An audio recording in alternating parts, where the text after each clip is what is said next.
స్వాతంత్ర్యము అనుగ్రహించి క్రీస్తు మనలను స్వతంత్రులుగా చేసి ఉన్నాడు. ప్రియమైన దేవుని బిడ్డలారా, మనందరము కూడా అనుభవించేది స్వాతంత్రం. ఏంటండి? మనందరము కూడా అనుభవించేది స్వాతంత్రం. స్వాతంత్రం అంటే ఏంటి? ప్రియమైన దేవుని బిడ్డలారా, మనందరము కూడా గత నెలలో, ఈ నెలలో ఆగస్టు 15వ తారీఖున మనందరం కూడా స్వాతంత్ర దినోత్సవాన్ని మనం చేసుకున్నాం. అది ఎవరో ఒకళ్ళు తెచ్చింది కాదండి, ఎవరో ఒకళ్ళు తెచ్చింది కాదు. కొంతమంది స్వాతంత్రం కావాలని ఆ యొక్క బానిసపు బ్రతుకుల నుండి మనకు విడుదల కావాలని కొంతమంది ఆలోచించి వారు మన దేశానికి స్వాతంత్రం తీసుకొచ్చారు. అవును కదండి? మనందరము కూడా ఆగస్టు 15వ తారీఖున మనము స్వాతంత్ర్యాన్ని మనం పొందుకున్నాం. గత 79 సంవత్సరాలుగా ఈ స్వాతంత్ర్యాన్ని మనం అనుభవిస్తున్నాం. ప్రియమైన దేవుని బిడ్డలారా, అసలు స్వాతంత్రం అంటే ఏంటి, అసలు ఈ ఇండిపెండెన్స్ డే అంటే ఏంటి అనేటువంటి కొన్ని విషయాలు మనం తెలుసుకొని, అదేవిధంగా వాక్యం కూడా స్వాతంత్రం అంటే ఏం చెప్తుందో కొన్ని విలువైనటువంటి మాటల్ని ఈరోజు మనం ధ్యానం చేసుకుందాం. ప్రియమైన దేవుని బిడ్డలారా, స్వాతంత్రం అంటే మొదట మీకు తెలియాల్సింది బానిసత్వం గురించి మీకు తెలియాలి. అర్థమవుతుందండి? బానిసత్వం అనే దాని గురించి మీకు తెలిస్తే ఆటోమేటిక్గా స్వాతంత్రం అనేది కూడా మీకు అర్థమవుతుంది. అర్థమైందండి? ప్రియమైన దేవుని బిడ్డలారా, మొదటిగా మీరు స్వాతంత్ర్యాన్ని గురించి తెలుసుకోవాలంటే మొదట మీరు బానిసత్వం గురించి మీకు తెలుసుకోవాలి.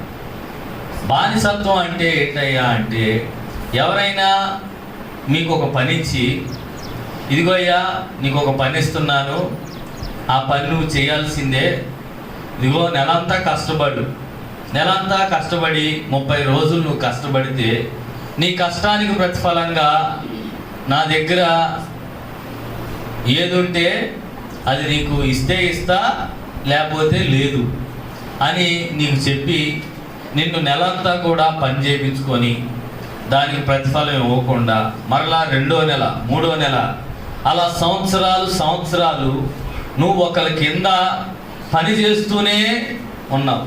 ఆ పనిలో ఆయనకి ఎప్పుడు నీ పని అవసరం అయితే అప్పుడు ఆయన యజమాని ఫోన్ చేస్తూ ఉంటాడు. ఉదాహరణకి ఒక ఇంట్లో మనం పని చేస్తున్నాం అనుకోండి, ఆ ఇంటి ఓనర్ అమ్మగారు మనకి ఫోన్ చేస్తారు, అమ్మా ఈరోజు పని ఉంది నువ్వు రావాలి అంటారు.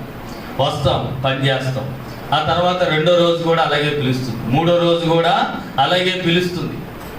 ఆ తర్వాత అమ్మా నాకేం సెలవులు లేవా అంటే, ఏం సెలవులు లేవు నీకు, నువ్వు సెలవు అడగటానికి కూడా నువ్వు అర్హురాలివి కాదు, నీకేమి సెలవులు లేవు, అయినా సరే నువ్వు రావాల్సిందే. వ్యాధైనా, బాధైనా, అనారోగ్యమైన, కష్టమైన, నిష్ఠూరమైన నువ్వు వచ్చి ఆ పని చేసి వెళ్ళాల్సిందే.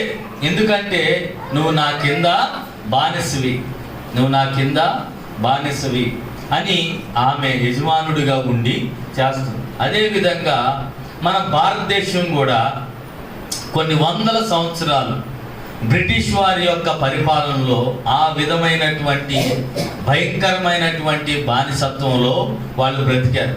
వాళ్ళు పండించిందంతా వాళ్ళు తీసేసుకునేవాళ్ళు, వాళ్ళు చేసిన కష్టార్జితం అంతా వాళ్ళు తీసేసుకునేవాళ్ళు. అర్థమవుతుందండి? అలాగా భయంకరమైనటువంటి దినాల్లో ఎదురు తిరిగితే కొట్టేవాడు, ఎదురు తిరిగితే నిన్ను అణగదొక్కేసేవాడు.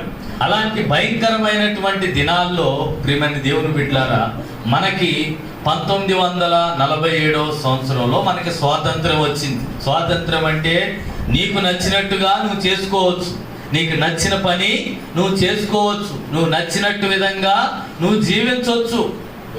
నువ్వు కుటుంబంతో ఉండాలనుకుంటున్నావా, ఆ రోజు నీ కుటుంబంతో ఉండవచ్చు. ఆ రోజు నీకు ఏదైనా పండగ, ఆ రోజు నువ్వు ఆ పండగ చేసుకోవచ్చు. బానిసత్వం కింద ఉంటే ప్రియమైన దేవుని బిడ్డలారా, ఎవరు కూడా ఏ పని చేయటానికి అంటే వారికి నచ్చినట్టుగా చేయటానికి వీలు లేదండి. మీకు ఇంకా అర్థమయ్యేలాగా చెప్పాలంటే ప్రియమైన దేవుని బిడ్డలారా, గల్ఫ్ దేశంలో అనేక మంది కూడా ఇక్కడ నుంచి ఎక్కువ జీతం వస్తుందని అక్కడికి వెళ్తూ ఉంటారు. చాలామంది స్త్రీలు వెళ్తూ ఉంటారు, చాలామంది పురుషులు వెళ్తూ ఉంటారు. ఎక్కువగా మన ఇటు పక్కన కృష్ణా సైడ్ తక్కువ, కానీ అటు పశ్చిమ గోదావరి, తూర్పు గోదావరి జిల్లాల్లో ప్రతి ఇంటికి కూడా ఒకళ్ళు ఉంటారు. విదేశాలు వెళ్ళినోళ్ళు, గల్ఫ్ కంట్రీస్ వెళ్ళినోళ్ళు ప్రతి ఇంటికి కూడా ఒకళ్ళు ఉంటారు ఖచ్చితంగా. వాళ్ళు వెళ్ళి అక్కడ సంవత్సరాలు కష్టపడి ఆ జీతాన్ని వాళ్ళు ఇంటికి పంపిస్తే ఇంటి దగ్గర ఉన్న వాళ్ళందరూ కూడా వారి యొక్క అవసరాలను తీర్చుకోవటం అనేది జరుగుతుంది. కొన్నిసార్లు ఏమవుతుందో తెలుసండి, కొన్నిసార్లు వారు భయంకరమైనటువంటి శోధనలు చూస్తారు. వాళ్ళంట, ఇదిగో అర్ధరాత్రి 12ంటికి వచ్చి నాకు బిర్యానీ తినాలని ఉంది, నాకు బిర్యానీ వండి పెట్టు అని చెప్పి అక్కడ పనికి వెళ్ళినటువంటి వాళ్ళ మీద ఏం చేస్తారో తెలుసండి, అజమాయిషీ చేస్తూ ఉంటారు. ఏం చేస్తారండి? అజమాయిషీ చేస్తూ ఉంటారు. వాళ్ళు తిరిగి వస్తారు, 12ంటికో 1 గంటకో వస్తారు, అప్పుడు బిర్యానీ కావాలంటారు. వాళ్ళు చచ్చినట్టుగా వెళ్ళి ఏం చేయాలండి? బిర్యానీ వండి పెట్టాలి. బిర్యానీ వండి పెట్టేంత వరకు కూడా వాళ్ళ మనసు కుదురుగా ఉండిద్దో లేదో కూడా తెలియదు. సర్లే బిర్యానీ వద్దులే కానీ ఇంకోటి ఏదన్నా చెయ్యి అంటారు. వండుతూ ఉండగా ఇక వాళ్ళ ఇష్టం, వాళ్ళు ఏదైనా ఆర్డర్ చేయగలరు. మంచి చలి టైంలో, తెల్లారుజామున చలి వచ్చే టైంలో వెళ్ళి కారు అడుగు, నేను పొద్దున్నే బయటికి వెళ్ళాలి అంటారు. మామూలుగా మనకుండే చలిలా కాదండి, ఇంకా భయంకరమైన చలి ఉంటుంది గల్ఫ్ కంట్రీలో. అర్థమవుతుందండి? ఇంకా భయంకరమైనటువంటి చలి ఉంటుంది. నువ్వు జాగ్రత్తలు తీసుకోకుండా, అంటే స్వెటర్ కానీ నీ డ్రెస్ మీద డ్రెస్ కానీ వేసుకోకుండా నువ్వు వెళ్ళావో నీకు శరీరం మంటలో పుట్టిద్ది అనమాట. చలికి అంత భయంకరంగా ఉండిద్ది. అంత భయంకరమైన చలిలో వెళ్ళి కారు కడుగు అని చెప్పి నీకు చెప్తారు. నువ్వు చెప్పినప్పుడు నేను కడగను, నేను ఇప్పుడు చేయలేను, కాసేపు ఆగి చేస్తానంటే వాళ్ళు ఊరుకోరండి. ఖచ్చితంగా చేయాల్సిందే. కొంతమంది కొట్టి పని చేయించుకునే వాళ్ళు కూడా ఉన్నారు. ప్రియమైన దేవుని బిడ్డలారా, దాసత్వము అంటే బానిసత్వము అంటే ఇదేనండి. నీకంటూ ఒక బ్రతకటానికి ఒక ఆశ అనేది ఉండదు. వాళ్ళు ఏది చెప్తే అది నువ్వు చేయాల్సిందే.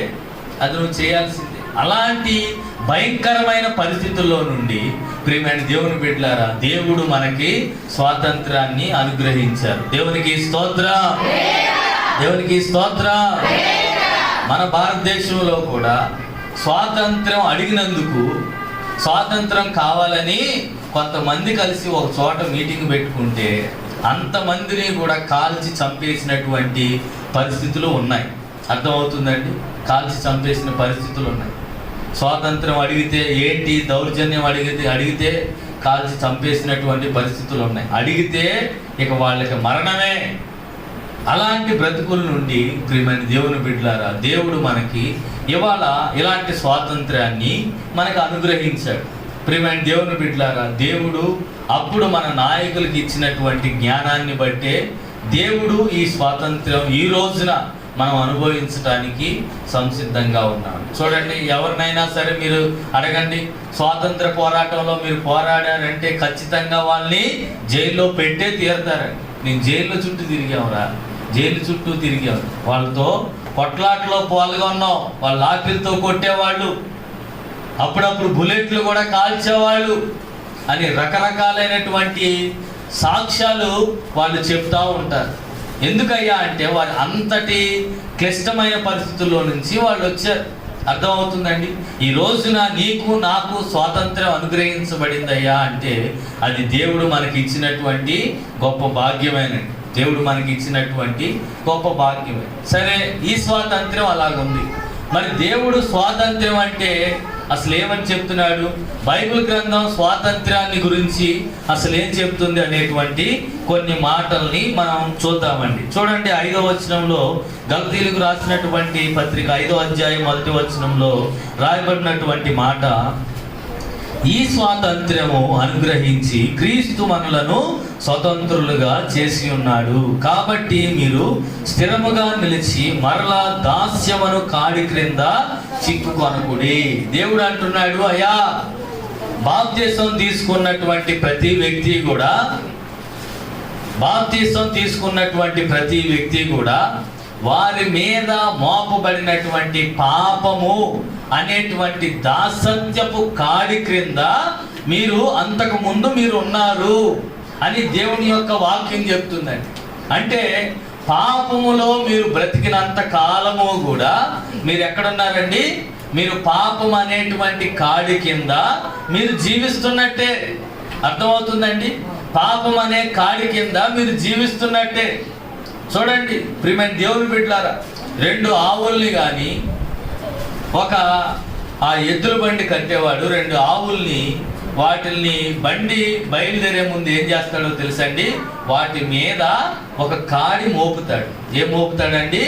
ఒక కాడి మోపుతాడు. ఆ కాడి దాని అర్థం ఏంటో తెలుసండి? ఆ యజమానుడు ఎక్కడికి వెళ్తే అక్కడ వరకు ఆ యొక్క 2 ఆవులు కూడా లేకపోతే ఆ ఎద్దులు కూడా ఆ కాడి మోసుకొని తిరగాల్సిందే. ఆయన ఎంత బరువు వేస్తే అంత బరువు అది మోయాల్సిందే. అర్థమవుతుందండి? దేవుడు అంటున్నారు, ఇదిగో మీరు కనబడినటువంటి, మీకు కంటికి కనబడినటువంటి పాపము అనేటువంటి కాడి క్రింద మీరున్నారు. ఏంటండి? కంటికి కనబడినటువంటి కాడి కింద మీరున్నారు. కంటికి కనబడినటువంటి కాడి అంటే ఏంటయ్యా అంటే పాపమే. నువ్వు చేస్తున్నావు, చూసావా? దేవుడు చేయొద్దన్న పనులు నువ్వు చేయటం వల్ల నువ్వేం చేస్తున్నావండి? ఆ కాడి నీ మీద మోపబడుతుంది. ఏంటండి మరి నా మీద ఏం మోపలేదు కదా, ఏంటి అంటే ప్రియమైన దేవుని బిడ్డలారా, నీకు వచ్చే శోధనలే, నీకు ఇంట్లో ఎదురయ్యే అసమాధాన పరిస్థితులే, నీ కుటుంబంలో ఎదురయ్యేటువంటి చిక్కులే, చికాకులే, ఇవన్నీ కూడా ఒక కాడితో సమానమండి. ఆ కాడి నీ మీద ఎప్పుడు మోపబడుతుందో తెలుసండి? నువ్వు పాపం చేసినప్పుడు. అర్థమవుతుందండి? పాపం చేసినప్పుడు. ఇంటి యజమాని చూడండి, అందరూ చాలా జాగ్రత్తగానండి. ఇంటి యజమాని ఒక మంచి ఉద్యోగం చేస్తున్నాడు అనుకోండి. ఆ యజమాని ఆ ఉద్యోగం చేసినందుకు ఒక ప్రతిఫలాన్ని పొందుకున్నాడు అనుకోండి. ఆ ప్రతిఫలాన్ని ఆ యజమాని ఎక్కడ తీసుకొస్తాడండి? గృహంలోనికి తీసుకొచ్చి తన అవసరాలు, తన కుటుంబ అవసరాలు, తన బిడ్డల యొక్క అవసరాలు అన్నీ కూడా ఆ జీతంతో అన్నీ కూడా ఎలాగైతే ఆయన యొక్క ఒక్కడి జీతంతో కుటుంబాన్ని అంతా నెట్టుకొని వస్తున్నాడు. ప్రియమైన దేవుని బిడ్డలారా, అదే విధంగా ప్రియమైన దేవుని బిడ్డలారా, ఒక్క యజమాని గనక తప్పు చేసినట్లయితే దాని యొక్క పర్యవసానం ఏమవుతుందండి? ఆ కుటుంబం మొత్తం కూడా అనుభవించాల్సి వస్తుంది. అవును కదండి? ఆ కుటుంబము గనక మంచి యజమాని చేతిలో ఉంటే ఆ కుటుంబము కూడా ఆశీర్వదించబడుతుంది. ఆ కుటుంబమే గనక యజమానుడి యొక్క పాపపు స్థితిలో ఉంటేనండి, ఆ పాపాన్ని బట్టి కుటుంబం అంతా కూడా ఏమవుతుందో తెలుసండి? ఇబ్బందులు పాలవుతుంది. అవును కదండి? ఉదాహరణకి కరోనా వైరస్సే చూడండి. ఇంట్లో ఎవరికైనా కరోనా వైరస్ లేకపోతే వైరల్ ఫీవర్ ఏదో ఒకటి వచ్చినప్పుడు ఆ జ్వరాలు మీకు అప్పుడప్పుడు చూసే ఉంటారు. ఫస్ట్ మా అబ్బాయికి వచ్చిందయ్యా జ్వరం, తర్వాత నాకు వచ్చింది, నా తర్వాత ఇదిగో మా ఆయనకు వచ్చింది, మా ఆయన తర్వాత ఇదిగో మా అమ్మాయికి వచ్చింది అని అంటూ ఉంటారు. అది ఆ వైరస్ ఎలాగా ఈ నలుగురిలోకి వెళ్ళిందో మీ కంటికి కనబడిద్దండి? కనబడదు. కానీ మీరు చేసేటువంటి పనుల వల్ల అదేమవుతుందయ్యా అంటే ఒకరికి అలాగా పాకిపోతుంది. కరోనా వైరస్ గురించి మీకు అందరికీ తెలుసు. అప్పుడు ఏమనేవాళ్ళు? ఇదిగో బయటికి వెళ్తే మాస్కులు పెట్టుకొని వెళ్ళండి, గబుక్కున ఎవరికి సెకండ్ అవ్వద్దు, గబుక్కున మీరు ఒట్టి చేతులతో మీరు ఏది కూడా పట్టుకోవద్దు. మీరు ఏదన్నా పట్టుకున్నా వెంటనే ఏం చేయాలండి? శానిటైజరు మీరు వాడేయాలి. లేకపోతే ఆ క్రిములు చనిపోవు. నువ్వు గనక అశ్రద్ధగా ఉన్నావో నువ్వు ఏమవుతుందో తెలుసండి? వెంటనే కూడా నీకు వచ్చేసింది అని చెప్పారు. ఎస్పి బాలసుబ్రహ్మణ్యం గారు కూడా చాలా గొప్ప గాయకుడు. ఆయన చాలా అనేకమైనటువంటి క్రైస్తవ పాటలో పాడినటువంటి ఆయనకి చెప్పారంట, అయ్యా కరోనా ఉంది బయట, మీరు బయటకు వెళ్ళి ఇప్పుడు స్టూడియోలోకి వెళ్ళి మీరు పాడాలంటే మీకు చాలా ప్రమాదం అయింది, కాబట్టి చాలా జాగ్రత్తగా ఉండాలి మీరు అని చెప్పి పక్కనున్న వాళ్ళు సూచించారంట. కానీ ఆయన ఏం చేశాడో తెలుసండి? ఆయన వెళ్ళాడు, స్టూడియోకి వెళ్ళాడు, పాటలు పాడాడు. పాటలు పాడినప్పుడు తరచుగా అలవాటుగా గొంతును సరి చేసుకోవటమో, ముక్కును సరి చేసుకోవటమో, నేను ఆ వీడియో చూశానండి. ఆ స్టూడియోలో ఆయన పాట పాడతాకి వెళ్తున్నప్పుడు ఆయన ముక్కుని ఇలా పదే పదే చేత్తో ఆయన అప్పుడు ఇలాగా తుడుచుకోవటం వల్ల, లేకపోతే పద్దకి ఇలాగ అనుకోవటం వల్ల ఏమైందో తెలుసండి, అతను హాస్పిటల్లోకి వెళ్ళాడు. హాస్పిటల్లోకి వెళ్ళి కరోనా వైరస్ అతన్ని సోకిందని డాక్టర్లు చెప్పారు. చెప్పిన తర్వాత 2 నెలల వరకు బెడ్ మీద పోరాడి ఏమైపోయాడండి, చనిపోయాడు. చూడండి, ఎంతో గొప్ప గాయకుడు ఆయన, ఎంతో గొప్ప గాయకుడు. ప్రియమైన దేవుని బిడ్డలారా, ఆ ఒక్క టైంలో వెళ్ళొద్దన్న ఆ సమయంలో ఆయన వెళ్ళాడు, చేయొద్దన్న పనిని ఆయన చేశాడు. అతడు అందుకోనటువంటి చూడండి, అతనికి డబ్బు ఉన్నాయి, కోట్లు ఆస్తుంది, చాలా ఉన్నాయి. కారు దిగి కారులో ఎక్కేవాడే, బయటికి వెళ్ళాలంటే కారులో ఎక్కేవాడు, మళ్ళీ ఇంటి దగ్గర దిగాలంటే కారులోనే దిగేవాడు. అసలు బయట ఉన్న దుమ్ము ధూళి కూడా ఆయన దగ్గరికి రావటం అసంభవం. అలాంటి వ్యక్తిని ఏది చేరుకుందండి, ఆ కరోనా వైరస్ చేరుకుంది. అతని కంటికి కనపడకుండా అది చేరుకుంది. ఇదంతా కూడా నేను ఎందుకు చెప్తున్నానయ్యా అంటే, పాపం కూడా అలాగే నీ దగ్గరికి వచ్చింది. నీ కంటికి కనబడదు, నీ చెవులకు అది వినబడదు. అర్థమవుతుందండి? ఆ పాపం నీ దగ్గరికి వచ్చినప్పుడు, ఆ పాపంలో నువ్వు పడిపోయినప్పుడు ఏమవుతుందో తెలుసండి. ఆ పాపంలో నువ్వేం పడిపోతావయ్యా అంటే, నీ మీదకి ఆ పాపం యొక్క కాడి నీ మీద ఆటోమేటిక్గా మోయబడిపోతుంది. ఆ పాపం యొక్క కాడి నీ మీద పడిపోతుంది. నువ్వు గ్రహించవు. ఏముందలే, ఎప్పుడు చేసే తప్పేలే నువ్వు అనుకుంటావు. ఏముందలే, మందిరానికి రాకపోతే ఏముందలే, ఒక పూటేగా, ఇదిగో దేవుడు మాటలు వినకపోతే ఏముందిలే, లేకపోతే దేవుడి యొక్క సన్నిధిగా వచ్చే ఆదివారం ఉంటుందిగా, ఎక్కడికి వెళ్ళదు కదా, మరలా వారం వచ్చి మనం విందాంలే అని ప్రియమైన దేవుని బిడ్డలారా మనం అశ్రద్ధ చేస్తున్నామేమో. ప్రియమైన దేవుని బిడ్డలారా, మన కాడి మన మీద మోపబడి ఉందని నీకు చెప్పేది ఎవరో తెలుసండి? తెలుసా? ఈ పరిశుద్ధమైన దేవుడి వాక్యమేనండి. దేవునికి స్తోత్రం. ఈ పరిశుద్ధమైన దేవుడి యొక్క వాక్యం అంట నీకు అద్దంలాగా ఉపయోగపడుతుందంట. ఎలా ఉపయోగపడుతుందండి? అద్దంలాగా ఉపయోగపడుతుంది. నీకు చూపిస్తుంది. బయట మనం చూసే అద్దాలు నీ పై రూపాన్నే నీకు చూపిస్తాయి. ఈ వాక్యం అనే అర్థం అండి, నీ మనసులో ఉన్నటువంటి గలిబిల్ని, నీ మనసులో ఉన్నటువంటి చికాకుల్ని, నీ మనసులో ఉన్నటువంటి అసమాధానాన్ని, మనశ్శాంతి లేకుండా చేసేదాన్ని దేవుడు వాక్యం చదివినప్పుడు లేదా వాక్యం విన్నప్పుడు దేవుడి యొక్క వాక్య భాగం ద్వారా నీకు చూపిస్తాడు. ప్రియమైన దేవుని బిడ్డలారా, అలాంటి శక్తి కలిగినటువంటి వాక్యం అండి. నీ మీద కాడుందో లేదో, నీ మీద ఆ పాపం తాలూకా ఆ పాపం యొక్క ప్రతిఫలం నిన్నే కాదు నీ కుటుంబాన్ని అంతటినీ కూడా కబలిస్తుందో లేదో అని నువ్వు తెలుసుకునేటువంటి కృప దేవుడు మనకి ఎక్కడిచ్చాడండి? ఈ వాక్యంలో మనకు అనుగ్రహించాడు. అందుకే అమ్మా, దేవుడి యొక్క వాక్యం మీరు వినాలి. దేవుడి యొక్క వాక్యం మీరు వింటా ఉంటుంటే దేవుడు మీలో ఉన్నటువంటి తప్పులన్నిటిని కూడా, దేవుడు మీలో దొరికినటువంటి ఆ తప్పులన్నిటిని కూడా దేవుడి యొక్క వాక్యం ద్వారా మిమ్మల్ని సరిచేస్తాడు అని దేవుడు పదే చెప్తా ఉంటాడు. మీ అందరికీ కూడా దేవుడి యొక్క మందిరం విలువేంటో ఒక చిన్న ఉదాహరణ చెప్తారు. దేవుడు, ప్రియమైన దేవుని బిడ్డలారా, మనందరికీ తెలుసు కదండి, పిన్నీస్ తెలుసు కదండి. పిన్నీసులు మనందరికీ తెలుసు కదా, అది ఎంత పావలానో ₹10. అవును కదండి, పావలానో ₹10. ఆ పిన్నీసు వెనకాల కూడా, ఆ పిన్నీసును తయారు చేసిన వ్యక్తి వెనకాల కూడా దేవుడి యొక్క సాక్ష్యం ఉందండి. దేవుడి యొక్క సాక్ష్యం. ఆ పిన్నీసును తయారు చేసినటువంటి ఆ వ్యక్తి అండి ఒక ప్రార్థనకి వెళ్ళేటువంటి వ్యక్తే, సాధారణమైనటువంటి ఒక పని చేసుకునేటువంటి వ్యక్తే. అర్థమవుతుందండి?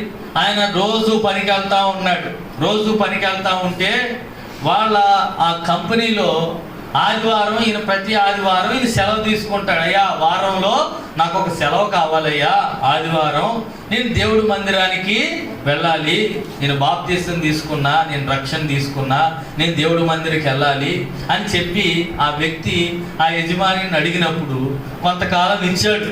అతని పనిని బట్టో లేదా అతని యొక్క శ్రద్ధను బట్టో వారం అంతా మానకుండా వచ్చి ఆదివారం ఒక్కరోజు తీసుకునేటువంటి క్రమాన్ని బట్టో ఏమైందో తెలుసండి, అతనికి ఆ యజమాని అలా నమ్మకంగా ఇస్తూ ఉన్నాడు. ఒకసారి ఓనర్ మారిపోయాడు. ఓనర్ మారిపోయిన తర్వాత ఈయన చూశాడు, ఇదేంటిది అందరూ అప్పుడప్పుడు సెలవులు తీసుకున్నాడు, ఈయనేంటి ప్రత్యేకంగా ఆదివారమే తీసుకున్నాడు ఏంటి అని అడిగితే ఆయన అన్నాడంట, అయ్యా ఆదివారం నేను మందిరానికి వెళ్ళాలయ్యా, ఆ రోజున నేను రాలేను అని చెప్పి అన్నాడంట. ఇదిగో నువ్వు గనక ఆదివారం గనక మందిరం రాకపోతే ఈ ఉద్యోగం నీకు ఉండదు అని చెప్పి అన్నాడు. ఈ ఉద్యోగం నీకు ఉండదని చెప్పాడు. చెప్తే ఆయన అన్నాడు, అయ్యా ఇదిగో నేను ఆదివారం మాత్రం రాలేనయ్యా, ఉద్యోగం ఉన్నా లేకపోయినా నేను ఆదివారం మాత్రం రాలేను అని చెప్పాడు. చెప్తే ఆయన ఏమో సరే ఈ ఆదివారం కనుక నువ్వు ప్రార్థన మానేసి ఈ పనికి కనుక రాకపోతే ఇదే ఆ శనివారమే నీకు ఆఖరి రోజు అని చెప్పి పంపించాడంట. ఆదివారం వచ్చింది, ఈయన వెళ్ళలా. సోమవారం యథావిధిగా ఆయన డ్యూటీకి ఆయన బయలుదేరినప్పుడు ఆ ఓనరు, నిన్న నువ్వు రాలేదు కాబట్టి, నేను చెప్పినా నువ్వు పట్టించుకోలేదు కాబట్టి నీకు ఈ యొక్క ఉద్యోగంలో నుండి తీసేస్తున్నా అన్నాడు. తీసేస్తున్నా అనగానే ఆయన ఎంతో బాధతో ఆయన ఇంటికి వచ్చేసాడు. ఇంటికి వచ్చేసిన తర్వాత ఇంటి దగ్గర బయట ఒక చెట్టు కింద కూర్చొని ఆలోచిస్తున్నాడు, అయ్యా ఏంటి నాకున్న జీవనాధారం ఇదే కదా, నాకున్న జీవనాధారం ఇదే కదా, మరి దీన్నే మరి తీసేశాడు, కేవలం ప్రార్థన అనేటువంటి ఒక కారణం చేత తీసేశాడు, మరి నన్ను ఏం చేయమంటావు అని చెప్పి ఆలోచిస్తున్నాడు.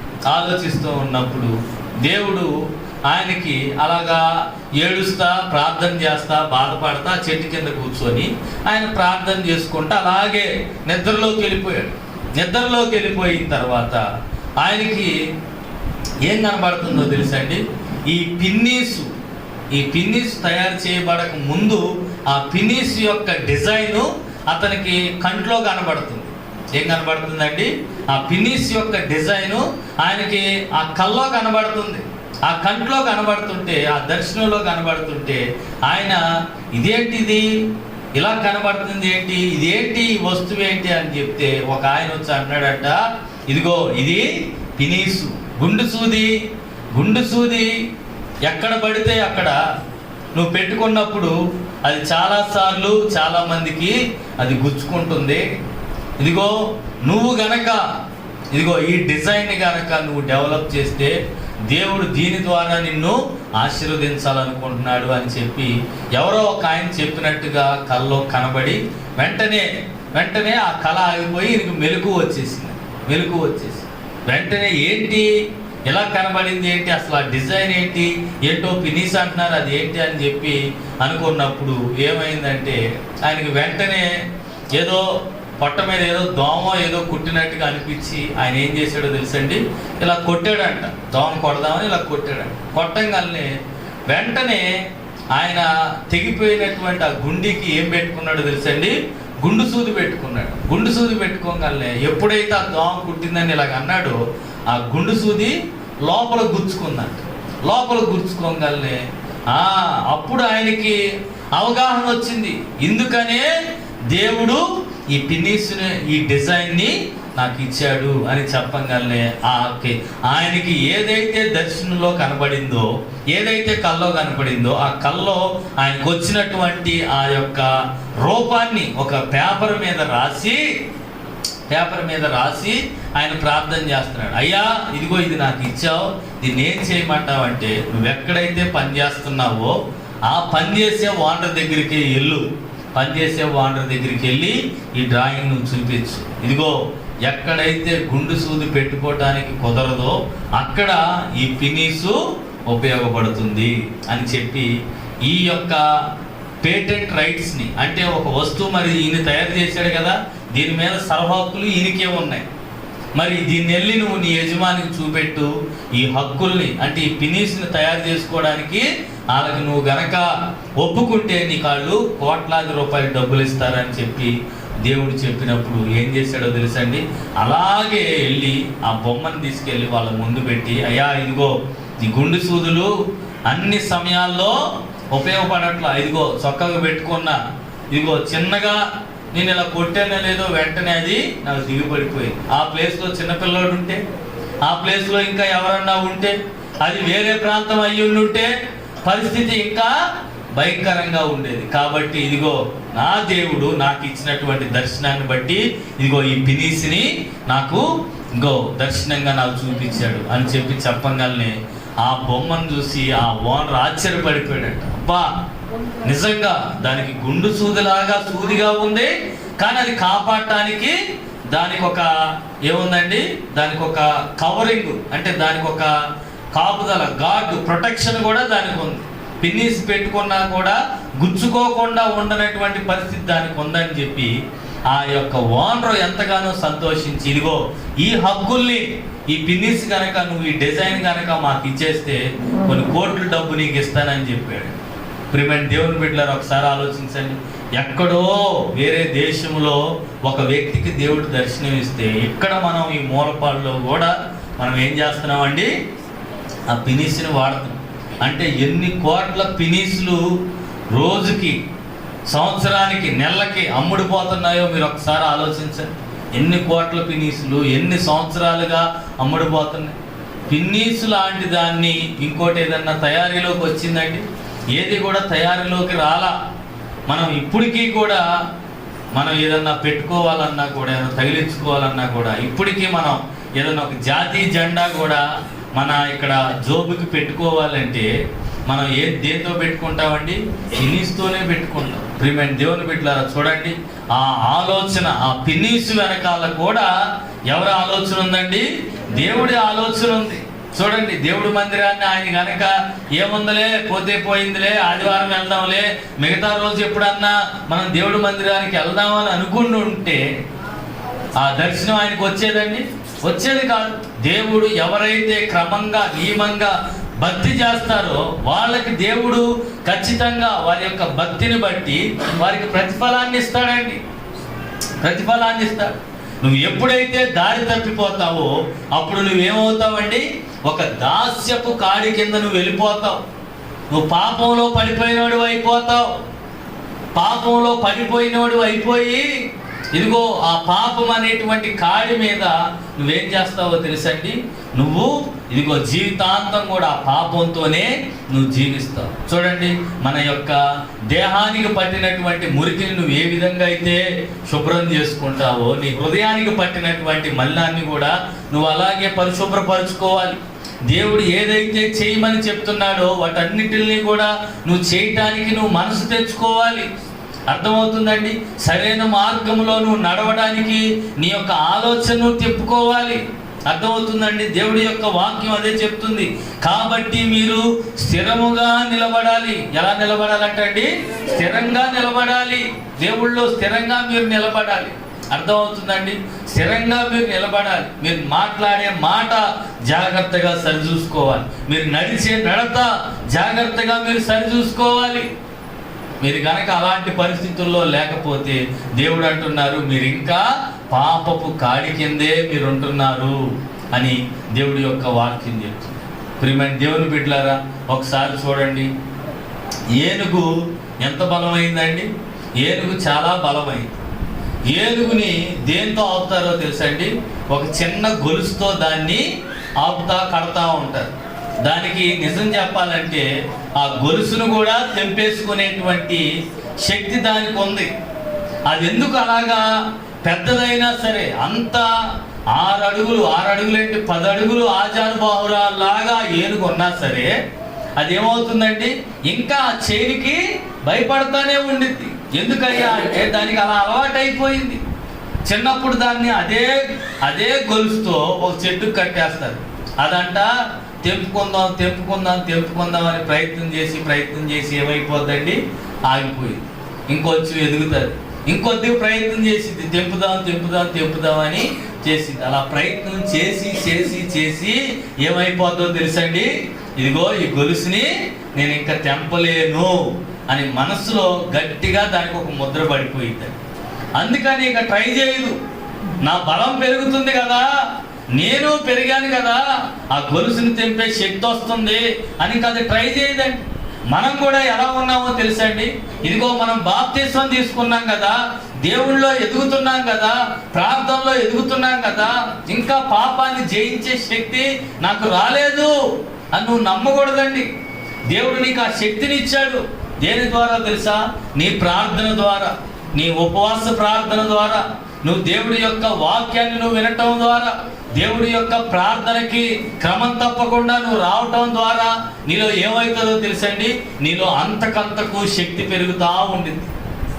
అంతకంతకు శక్తి పెరుగుతూ ఉండింది.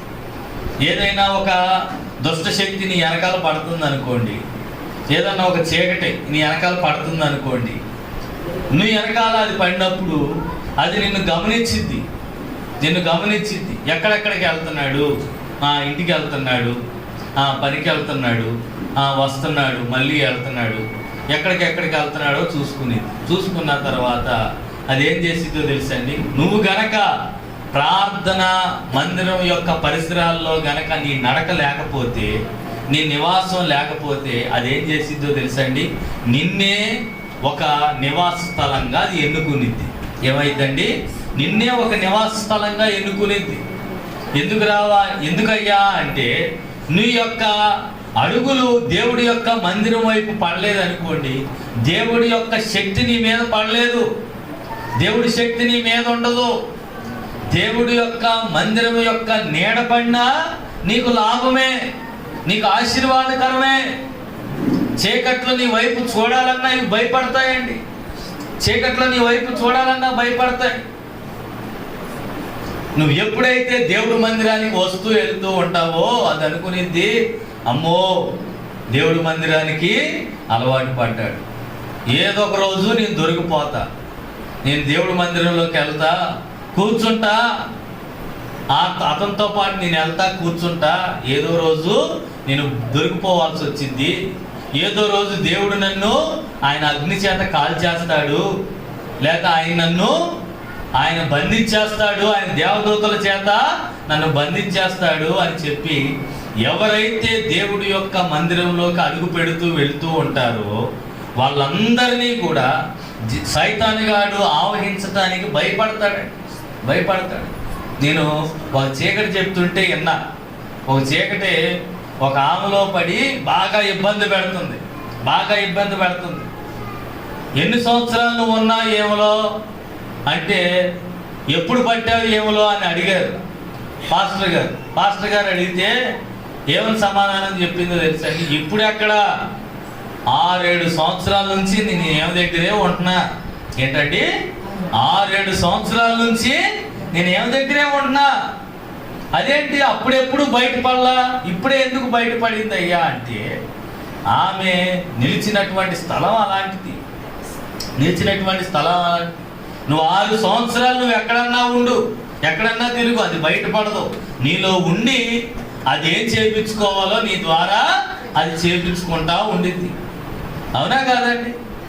అది చెప్పిందండి, చాలా క్లియర్గా చెప్పింది. ఇదిగో ఇన్ని సంవత్సరాలు నేనేమేం చేయాలనుకున్నానో ఈయన చేత చేపించా. అంతకుముందు తాగుడు అలవాట్లేదు, ఇదిగో శుభ్రంగా తాగించా.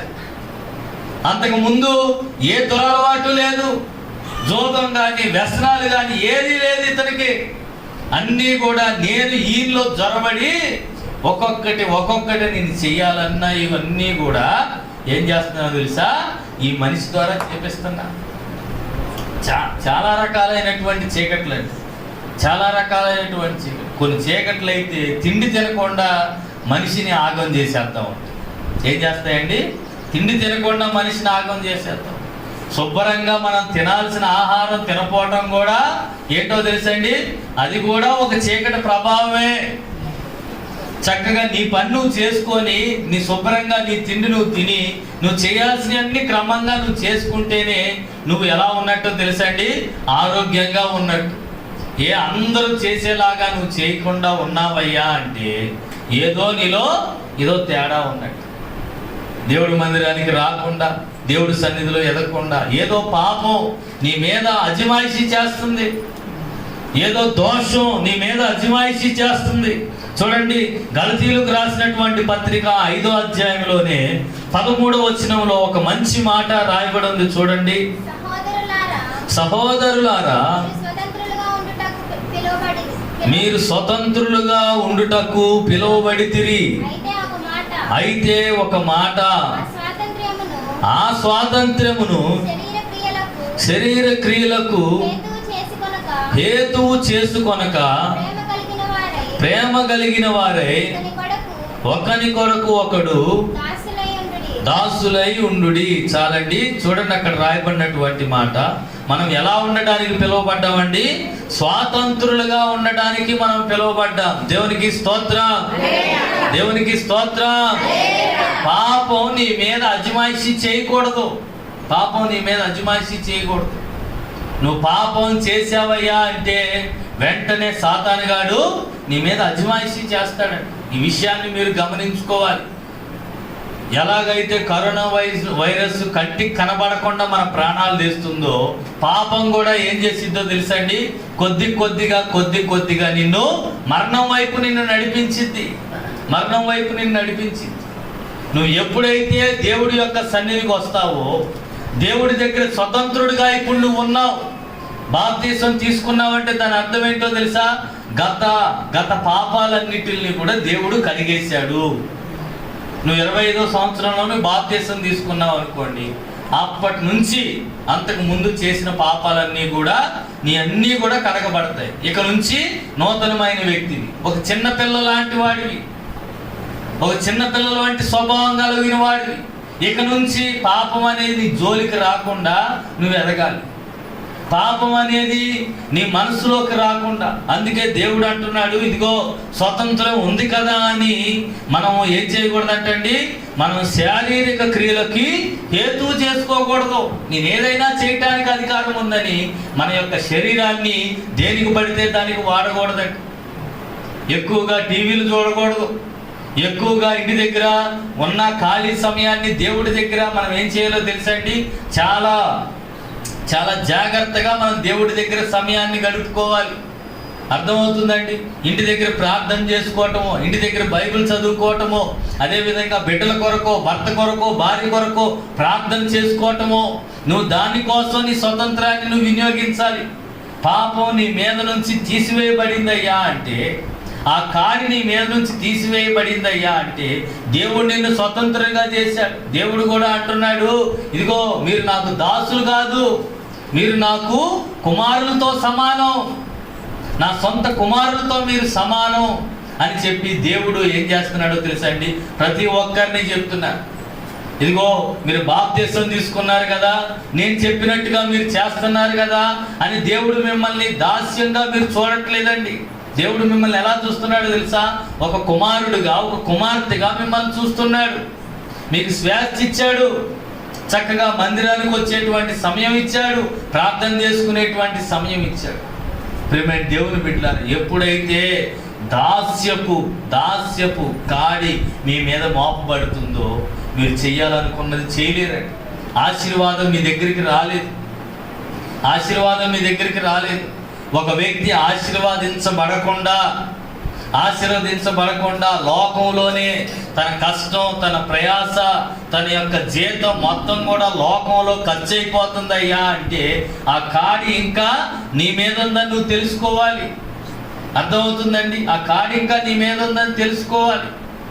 దేవుడి దగ్గరికి వస్తే సమస్తాన్ని కూడా క్షేమంగా చేస్తాడండి. సమస్తాన్ని కూడా ఎలా చేస్తాడో తెలుసండి? భారం లేకుండా చేస్తాడు. అందుకే దేవుడు అంటున్నాడు, ప్రయాసపడి భారం మోస్తున్న సమస్త జనులారా నా యొద్దకు రండి, నేను మీకు విశ్రాంతినిస్తా. మనసు నెమ్మది లేని వారి నా దగ్గరికి వస్తే నేను వారికి మనశ్శాంతినిస్తానని దేవుడు చెప్తున్నాడు. దేవునికి స్తోత్రం, దేవునికి స్తోత్రం. అందుకే దేవుని యొక్క వాక్యం చెప్తుంది, మీరు స్వతంత్రులు. పాపము నుండి మీరు స్వాతంత్రాన్ని మీరు పొందారు. పాపం నుంచి మీరు విడుదల పొందారు. పాపం ఇక మిమ్మల్ని ఏలుబడి చేయదు. పాపం మీ మీదకి రాదు, పాపం మీ జోలికి రాదు. దాన్ని ఎప్పుడు నువ్వు తెచ్చుకుంటావయ్యా అంటే, దేవుడు చేయొద్దన్న పనిని నువ్వు చేసి ఏం చేస్తావో తెలుసా అండి, ఆ పాపాన్ని నీ దగ్గరికి తెచ్చుకుంటావు. అర్థమవుతుందండి? యోబు చుట్టూ అంట దేవుడు ఆయన యొక్క దూతలతో కంచి వేశాడంట. ఏం చేశాడండి? ఆయన యొక్క దూతలతో కంచి వేశాడు. యోబు దగ్గర చిన్న తప్పు దొరికిద్దేమో ఆయన గృహంలోకి వెళ్దామని ఎదురు చూసిని.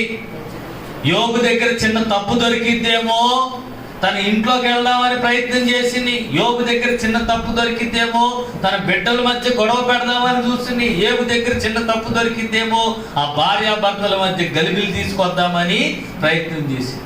కానీ యోబు అంట దేనికి కూడా అవకాశం ఇవ్వలేదంట. ఏంటండి? దేనికి కూడా అవకాశం ఇవ్వలే.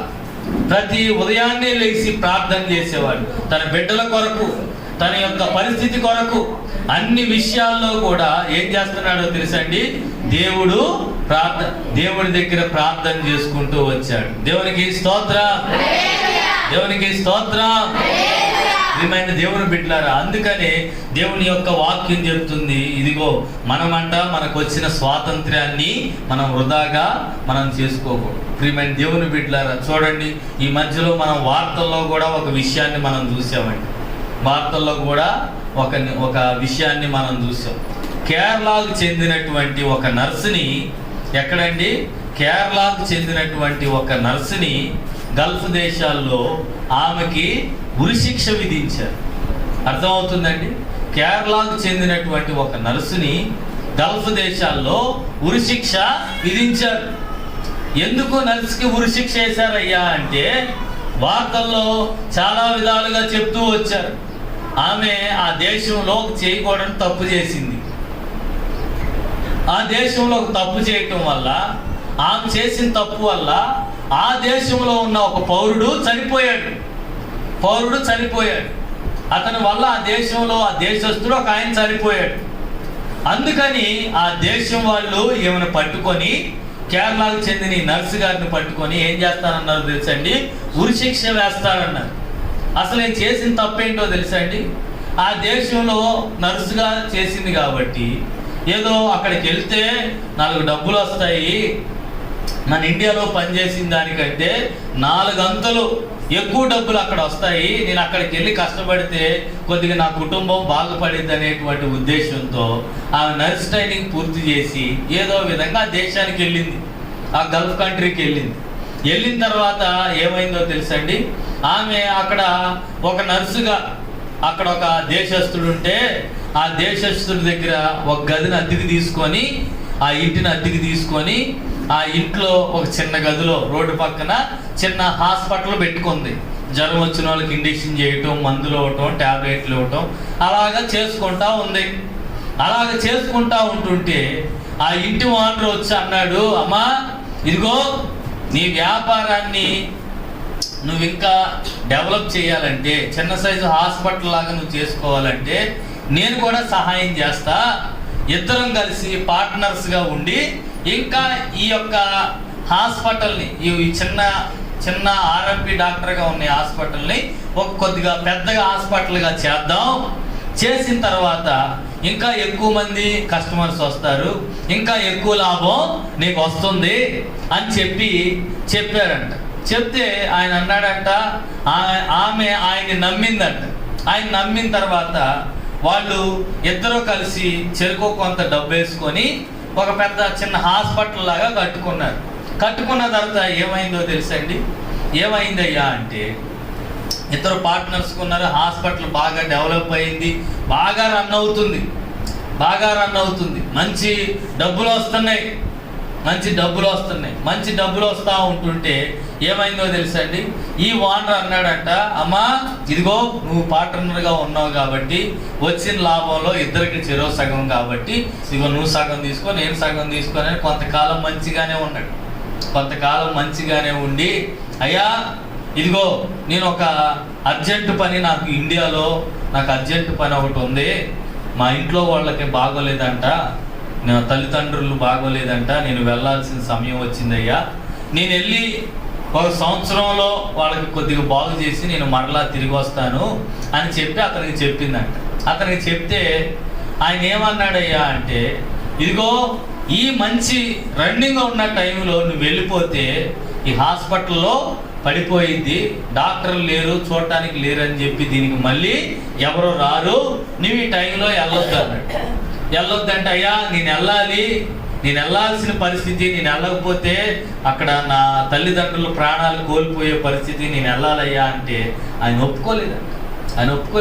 ఆ పాస్పోర్ట్ తీసేసుకున్నాడు. ఆ పాస్పోర్ట్ తీసుకొని రోజు ఆమెని బెదిరిస్తున్నాడంట, నువ్వు గనక వెళ్ళావో నిన్ను ఇక్కడే జైల్లో వేయించేస్తా, నువ్వు గనక వెళ్ళావో ఎక్కడున్నా సరే నిన్ను పట్టుకొని నిన్ను జైల్లో వేయించేస్తా అని చెప్పాను. అంటే ఈ బాగా పరిస్థితి ఎలాగైపోయింది అయ్యా అంటే కొట్టేదాకా వచ్చేసాడండి. ఏమేమో వెళ్తానంటాం, ఆయనేమో ఒప్పుకోకపోవటం, ఆయనేమో కొట్టేయటం. ఎందుకని? ఆయన దగ్గర ఏం చేస్తుందండి? పని చేస్తున్నావా? ఆమె దగ్గర పని చేస్తుంది. ఆ పాస్పోర్ట్లు అన్నీ కూడా యజమానుడి దగ్గర ఉన్నాయి. ఆమె యొక్క అధికారాలన్నీ, ఆమె దేశం దాటి బయటకు వెళ్ళాలన్నా, దేశం లోపలికి రావాలన్నా ఈయన సంతకం ఉండాలి, ఈయన పర్మిషన్ ఉండాలి. దాస్యత్వం అంటే అదే. నీ జీవితంలో మేలు జరగాలన్నా, ఆశీర్వాదం జరగాలన్నా సాతానుగాడు నిలబడి అడ్డుపడి ఆపేశాడయ్యా అంటే నీకు ఆ సాతానుగాడు దారులు తెరవందే, ఆ సాతానుగాడి యొక్క గలిబిలి నీ జీవితంలో పోందే, నీ జీవితంలో ఆశీర్వాదం కనబడదు. అర్థమవుతుందండి? ఆశీర్వాదం కనబడదు. కొన్నిసార్లు మనం ఏం చేస్తామంటే మనం చేసే తప్పుల్ని పక్కన పెట్టేసి దేవుణ్ణి అన్నీ అడుగుతాం, అయ్యా అది కావాలి ఇది కావాలని దేవుణ్ణి అన్నీ అడుగుతూ ఉంటాం. కానీ మనం చేసిన తప్పులు మాత్రం అలాగే ఉండిపోతాయి. వాటిని దేవుడి దగ్గర క్షమాపణ అడగం. సాతాను గారు ఏం చేస్తాడో తెలుసా అండి? ఆ తప్పులనే పట్టుకుంటాడు. ఇదిగో ఇతను నీ బిడ్డ అంటున్నావు, నీ బిడ్డ అంటే ఎందుకు తప్పు చేశాడు, ఇలా చేయకూడని పని ఎందుకు చేశాడు, దేవుడి మందిరానికి ఎందుకు రావట్లా, నీ బిడ్డ అంటున్నావు, నీ ఇంటికి ఎందుకు రావట్లా? అర్థమవుతుందండి? దేవుడు అడుగుతాడండి.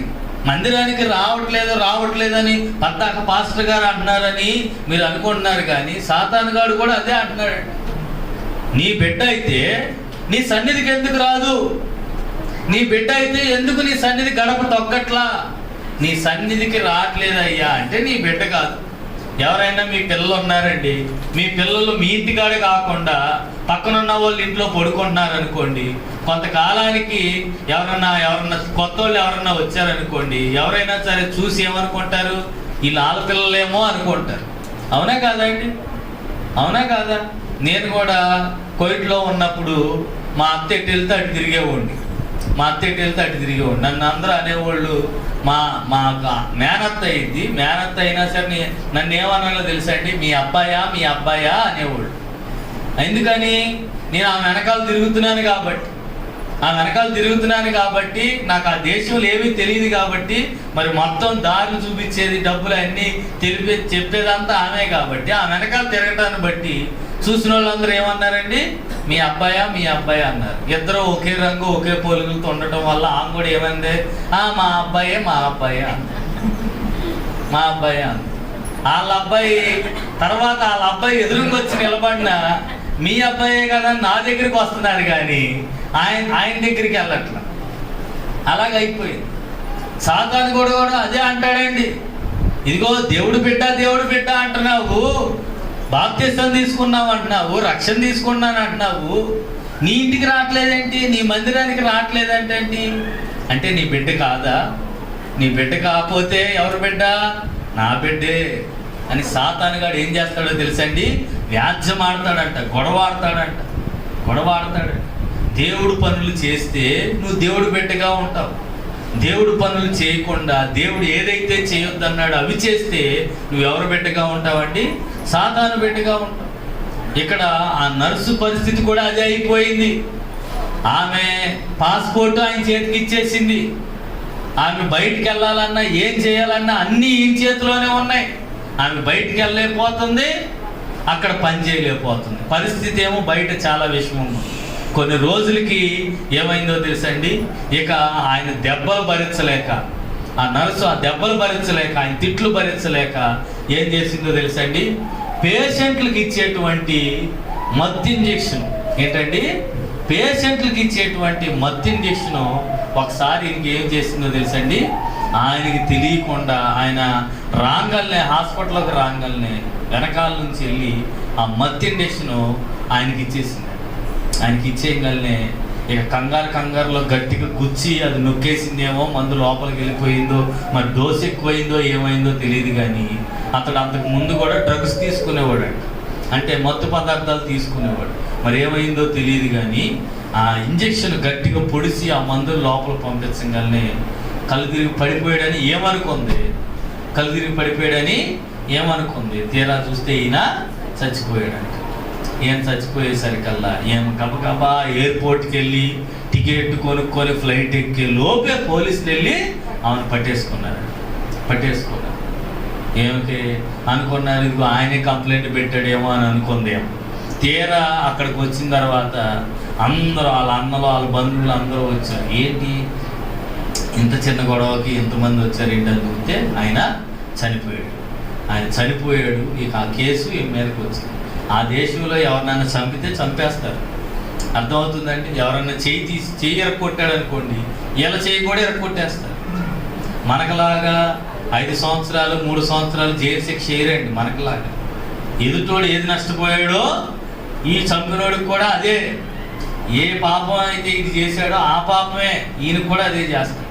మరి ఎదుటి వ్యక్తిని చంపారు, కనీసం ఆడదని జాలి కూడా లేకుండా వెంటనే ఆ దేశం యొక్క కోర్టు ఏం చేసిందో తెలుసండి, ఉరిశిక్ష వేసేసి.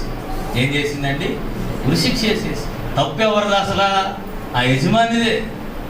ఒక ఆడ కూతుర్ని వెళ్ళాలనుకున్నప్పుడు పంపించకపోవటం ఆయింది, చేసుకోవటం ఆయింది. ఆమెని ఇంకా తన స్వార్థం కోసం, తన డబ్బుల కోసం ఇంకా అక్కడ ఉంచి నానా రకాలైనటువంటి చిత్రహింసలు చేయటం కూడా తప్పు ఎవరిదండి? ఈంది. కానీ ఆ దేశం ఎవరిని సపోర్ట్ చేసిందండి? ఆ చచ్చిపోయిన ఆయనే సపోర్ట్ చేసింది. కానీ ఈ ఆడ మనిషిని ఏం సపోర్ట్ చేయలేదు. ఉరిశిక్ష వేసేస్తానన్నది, ఉరిశిక్ష వేస్తానన్నది. తర్వాత ఆఖరిగా ఏమైందో తెలుసండి, మనందరికీ తెలిసినటువంటి ఆ యొక్క వ్యక్తి కేఏ పాల్ గారు ఏం చేశాడంటే ఆ దేశ అధిపతులతో మాట్లాడి ఆ ఉరిశిక్షని తప్పించాడు. మన దేశం నుండి చాలా పెద్దోళ్ళే ఫోన్ చేశారు, ఎవరో కాపాడాల, ఉరిశిక్ష వేయాల్సిందే, ఉరిశిక్ష పడాల్సిందే అన్నారు. కానీ ఏమైందో తెలుసండి, ఏమైందంటే ఆఖరికి కేఏ పాల్ వెళ్ళి ఆ ఉరిశిక్షని ఆపాడు. ప్రియమైన దేవుని బిడ్డలారా, దేవుడు కూడా నీ జీవితంలోకి అలాగే వచ్చాడు. యేసుక్రీస్తు ప్రభువారు కూడా నువ్వు పాపంతో చనిపోయే స్థితిలో ఉన్నప్పుడు, నరకం కలిగిపోయే పరిస్థితుల్లో ఉన్నప్పుడు యేసుక్రీస్తు ప్రభువు కూడా ఒక మానవుడిగా వచ్చి దేవుడే ఏం చేశాడో తెలుసండి, మన పాపాల కోసం ఆయన రక్తాన్ని చిందించి ఒక గొప్ప విమోచన కార్యాన్ని నీ జీవితంలో చేశాడు. నీ ప్రాణాలు పోకుండా, నువ్వు నరకానికి వెళ్ళిపోకుండా, మీరు నా కుమార్తెలుగా ఉండాలని దేవుడు ఎంతగానో మిమ్మల్ని ప్రేమించి ఏం చేస్తున్నాడో తెలుసండి, నశించిపోయిన దాన్ని వెదికి రక్షించి దేవుడు నీకు నాకు ఏమిచ్చాడండి? ఆయుష్నిచ్చాడు. దేవునికి స్తోత్రం. ఈరోజు నువ్వు అనుభవిస్తున్నటువంటి ఆయుష్ ఆయింది, ఈరోజు నువ్వు అనుభవిస్తున్నటువంటి స్వతంత్రం ఆయింది. నిజంగా దేవుడే గనక పాపం చేశారో మిమ్మల్ని చంపేస్తా, మందిరానికి వస్తేనే బ్రతుకుతారని దేవుడు ఎవరి మీద ఆయన అజమాయిషీ చేయలేదండి. దేవుడు ఎంతో ప్రేమతో చెప్తున్నాడు. ఇదిగో లోకంలో నీ ముందు మంచుంచా, నీ ముందు చెడుంచా, నువ్వేది కోరుకుంటావో నీ చేతుల్లోనే పెడుతున్నా. మంచిగా బ్రతికావో నీకు ఆయురారోగ్యాలు ఉంటాయి, ఆయుష్ ఉంటుంది, దీర్ఘాయు ఉంటుంది. నువ్వు దారి తప్పిపోయి బ్రతికావో నీ ఆయుష్ అంతకంతకు తగ్గిపోతుంది. పాపంతో నీ జీవితం మరణానికి వెళ్ళిపోవటం తప్ప నీ జీవితంలో ఏది బాగుపడే పరిస్థితి లేదు అని దేవుడి యొక్క వాక్యం చాలా ఖండితంగా చెప్తుంది. దేవుడు అంటున్నాడండి, ఎవరైతే ఆయన వాక్యాన్ని విని ఆయన ఆజ్ఞల్ని గైకొని ఆయనకి నచ్చినట్టుగా ప్రవర్తిస్తారో వాళ్ళకి దీర్ఘాయువు ఇస్తానని దేవుడు చెప్తున్నాడండి. దేవునికి స్తోత్రం. మన ఇంట్లో మన యొక్క పెద్దలను బట్టో మనం చేసే పనిని బట్టో ఎన్ని ఆశీర్వాదాలు మనకున్నా సరే దేవుడు కాపుదల మాత్రం మనకు లేకపోతే ప్రియమైన దేవుని బిడ్డలారా చూడండి ఎలాంటి పరిస్థితులు మన ఈ లోకంలో ఉన్నాయో మనందరికీ కూడా అర్థమవుతుంది. ఒక దేశంలో ఏం చేశారో తెలుసండి, కరోనా వైరస్ వచ్చిన వాళ్ళందరినీ కూడా చంపేశారంట. ఏం చేశారండి? చంపేశారు. వచ్చిందని తెలిస్తే చాలు ట్రీట్మెంట్ కానీ తీసుకెళ్తాం, చంపేయటం. ఎందుకంటే వాళ్ళ ద్వారా ఇంకొకరికి వచ్చేసింది. కానీ దేవుడు నీకు అలాంటిది ఇవ్వలేదండి. దేవుడు నీకు ఏం చేశాడో తెలుసా? దేవుడిని నీ దేశంలో కూర్చోబెట్టి ఏం చేశాడయ్యా అంటే, కరోనా వైరస్ వస్తే దేవుడే ఆ గవర్నమెంట్తో ఫ్రీగా వ్యాక్సిన్ వేయించేలాగా, ఫ్రీగా ట్రీట్మెంట్ ఇచ్చేలాగా దేవుడు నిన్ను ఉంచాడు. అలాంటి దేశంలో నువ్వు ఉన్నావు. అర్థమవుతుందండి? అలాంటి దేశంలో నేను నిలబెట్టాడు. ఈ భారతదేశంలో నిన్ను ఆయన నిలబెట్టాడు. అది ఆయన కృపే. నువ్వు అనుకున్నావా అమెరికాలో నేను పుట్టాలని? నువ్వు అనుకున్నావా?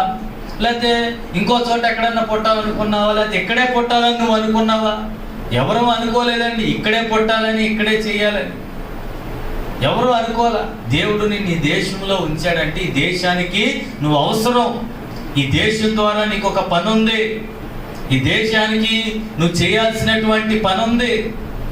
ఇలాంటి దేశంలో నువ్వు ఉండాలి. అప్పుడే నువ్వు క్షేమంగా ఉంటావని దేవుడు ఇలాంటి దేశంలో మనల్ని పెట్టాడండి. ప్రియమైన దేవుని బిడ్డలారా, చాలా దేశాల్లోనండి తినే తిండి కూడా సరిగ్గా ఉండదండి. చాలా దేశాల్లో తినే తిండి కూడా లేక కొన్ని దేశాల్లో ఏం చేస్తున్నారో తెలుసా అండి, ఆ మొలిసిన గడ్డితో ఆ గడ్డిని ఏం చేస్తున్నారంటే ఉడకబెట్టి ఆ గడ్డిని ఏం చేస్తున్నారో తెలుసా అండి, చిన్న చిన్న అరిసెల్లాగా చేసుకొని ఎండబెట్టి అదే తింటున్నారండి. అయ్యే తింటున్నారు. చాలా దేశాల్లో అయితే యుద్ధాల్లో నష్టపోయి ఆహారం దొరక్క తిండి కోసం బాధపడుతున్నారు. దేవుడు అలాంటి ఏవి నీ కోల ఇలాంటి దేశాన్ని ఇచ్చినందుకు కూడా నువ్వేం చేయాలో తెలుసండి, దేవుడికి ప్రార్థన చేసుకోవాలి. అయ్యా, తినడానికి ఉండటానికి ఎలాంటి ఇబ్బంది లేని దేశాన్ని నాకు ఇచ్చావయ్యా, ఈ భారతదేశాన్ని నాకు ఇచ్చావయ్యా. నువ్వు దేశాన్ని బట్టి కూడా నువ్వేం చేయాలో తెలుసండి, ప్రార్థన చేయాలి. అర్థమవుతుందండి? దేశాన్ని బట్టి కూడా నువ్వు ప్రార్థన చేయాలి. మరి ముఖ్యంగా నువ్వు పొందుకున్న రక్షణను బట్టి ప్రార్థన చేయాలి. మరి ముఖ్యంగా నువ్వు ఉంటున్న దేశాన్ని బట్టి మనం ప్రార్థన చేయాలి. ప్రియమైన దేవుని బిడ్డలారా, అందుకే దేవుడు చెప్తున్నాడు, ఇదిగో ఈ స్వతంత్రాన్ని దేవుడు మీకు అనుగ్రహించాడు. ఈ స్వతంత్రాన్ని దేవుడు మీకు అనుగ్రహించాడు. మీరు స్వతంత్రులుగా ఉండటానికి మీరు పిలువబడ్డారే కానీ దాస్యులుగా ఉండడానికి మీరు పిలువబడలా. పాపం చేశారో మీరు దాస్యపు కాడి కిందకి వెళ్ళిపోతారు. దేవుడిలో మీరున్నారో స్వతంత్రంగా ఉంటారు, దేవుడు బిడ్డల్లాగా ఉంటారు. దేవుడు మీకు అందించాల్సినటువంటి ఆయురారోగ్యాలన్నిటిని కూడా దేవుడు మీకు అందిస్తానని ఆయన వాగ్దానం చేశాడు. ప్రియమైన దేవుని బిడ్డలారా, కాబట్టి ఈ మాటలన్నిటిని కూడా మీరు జాగ్రత్తగా మీరు గమనించి పొందుకున్నటువంటి స్వతంత్రాన్ని బట్టి ఈ దేశం కోసం కూడా ప్రార్థన చేయాల్సిన బాధ్యత మీదే. అర్థమవుతుందండి? ఈ దేశం కోసం కూడా మనం ప్రార్థన చేయాలి. అర్థమవుతుందండి? బైబిల్ గ్రంథం చెప్తుంది, ఈ దేశం కోసం, దేశం యొక్క అధికారుల కోసం, ఈ దేశంలో ఉన్న ప్రతి ఒక్క ముఖ్యమంత్రి, ప్రధానమంత్రి అందరి కోసం మనం ప్రార్థన చేయాల్సినటువంటి బాధ్యత కూడా మనదేనండి. ప్రియమైన దేవుని బిడ్డలారా, కాబట్టి మన ప్రార్థనలో కూడా దేశం కోసం, దేశం సుభిక్షంగా ఉండడానికి, దేశము అన్ని రంగాల్లో కూడా ఆశీర్వదించబడటానికి ఏ ఒక్క మంచి ఉన్నా సరే ఆ మంచి మన దగ్గరకు వచ్చి మన కుటుంబాలు అన్ని విషయాల్లో కూడా మనం దేవుళ్ళలో సంతోషించడానికి మనం ప్రతి విషయాన్ని బట్టి ప్రార్థన చేయాలి. అందుకని ఈ స్వతంత్రం మీరు దేవుడు వాక్యం చెప్తుంది, స్వతంత్రులుగా మీరు ఉండడానికి మీరు పిలువబడ్డారు. మీ పిలుపు ఏంటో తెలుసా? స్వతంత్రులుగా ఉండాలనే మీ పిలుపు. అర్థమవుతుందండి? మీరు నేను స్వతంత్రంగా ఉండాలి. మీకు నచ్చింది తినాలి, నచ్చింది చేయాలి. అలాగని దేవుడికి వ్యతిరేకమైనటువంటి పనులు మనం చేయకూడదు. ఎప్పుడైతే మనం చేస్తామో వెంటనే మనం చీకటికి, సాతాను చేతి కిందకి వెళ్ళిపోతామని. నువ్వు దేవుడి పనులు చేస్తే దేవుడి చేతి కిందకు వస్తావు. నువ్వు సాతానికి నచ్చిన పనులు నువ్వు చేస్తే సాతాను చేతి కిందకి నువ్వు వెళ్ళిపోతావు. కాబట్టి ఈ మాటలన్నిటిని కూడా మీరు గ్రహించుకొని ఈ వాక్య భాగం ద్వారా మనము కొన్ని విలువైనటువంటి మాటలు అనుగ్రహించినటువంటి దేవుడికి మనందరం కూడా చిన్న ప్రార్థన చేసుకొని మనం ఈ యొక్క వాక్య భాగం దీవించబడినట్లుగా మనం చిన్న ప్రార్థన చేద్దాం. ప్రార్థన చేసుకుందామండి. అందరం కూడా చిన్న ప్రార్థన చేసుకుందాం. పరిశుద్ధుడా, ప్రేమ కలిగిన తండ్రి, సర్వోన్నత